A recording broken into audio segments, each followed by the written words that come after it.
If you've ever poured your heart out to a Christian friend and they responded with, just trust God, and somehow you walked away feeling more ashamed, more crazy, and more alone, well, this video, it's for you. There is a point where just trust God stops being encouragement and actually becomes spiritual gaslighting, a way to dismiss your pain, shut down your questions, and keep you quiet.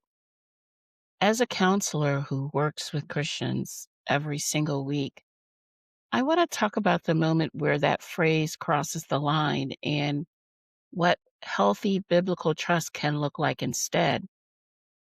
Stay with me because your pain is not proof you don't love God, and you are not crazy for feeling what you feel. Welcome to Elisha's Space. I'm Elisha, a counselor, author, and a woman who deeply loves Jesus and also takes mental health seriously.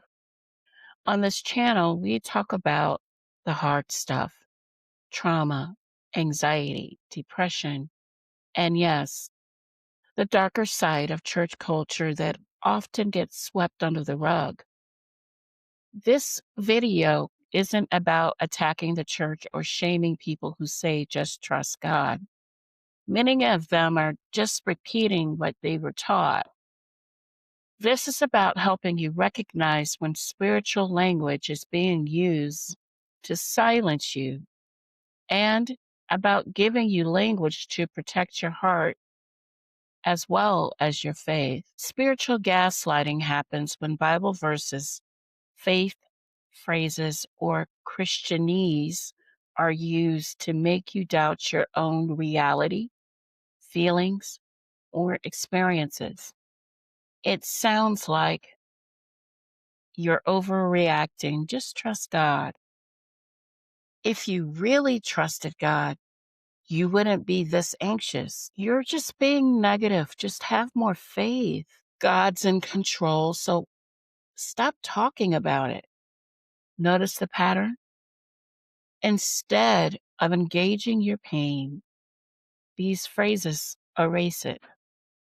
You walk away thinking, maybe I am too emotional. Maybe my trauma is just a lack of faith. That is not the Holy Spirit. That's manipulation wrapped in spiritual language. The phrase itself is not the problem. It becomes harmful when it's used to shut down your emotions. You say, I'm really struggling with depression. And they say, just trust God.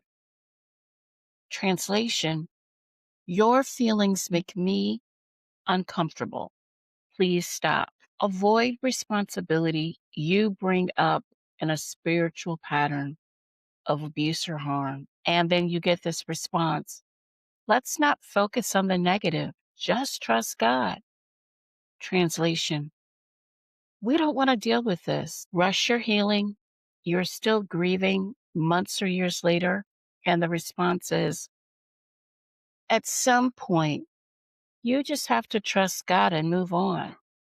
Then translation, your process is taking too long for us. Anytime trust God is used to speed you up, shut you down, or keep things hidden, it's no longer faith, it's spiritual control. Now let's talk about what trusting God can look like in a mentally and spiritually healthy way. Healthy trust can sound like, I trust God, and I am also going to counseling or therapy. I trust God, and I'm allowed to feel sad, angry, or confused. I trust God, and I'm setting boundaries with unsafe people. I trust God, and I'm going to take my questions to Him honestly. Think about Jesus. He wept at a tomb. He sweat drops of blood. He said, my God, why have you forsaken me? If the Son of God was allowed to feel deeply and express that, why do we believe that good Christians are supposed to be emotionally numb? Trust is not the absence of feeling. Trust is choosing to lean into God while you feel. Here are a few gentle but firm responses you can try when someone says, just trust God in a minimizing way. I do trust God, and right now I also need someone to really listen to what I'm feeling. Trusting God for me includes getting support and being honest about how hard this is. I hear what you're trying to say, but that phrase makes me feel dismissed. Can we talk about this more honestly? If you're not safe enough to say that out loud, say it to yourself internally. I am not less spiritual because I am hurting. God is not disappointed in my humanity. If any part of this resonated with you, I want you to hear this clearly. You are not weak. You are not a bad Christian.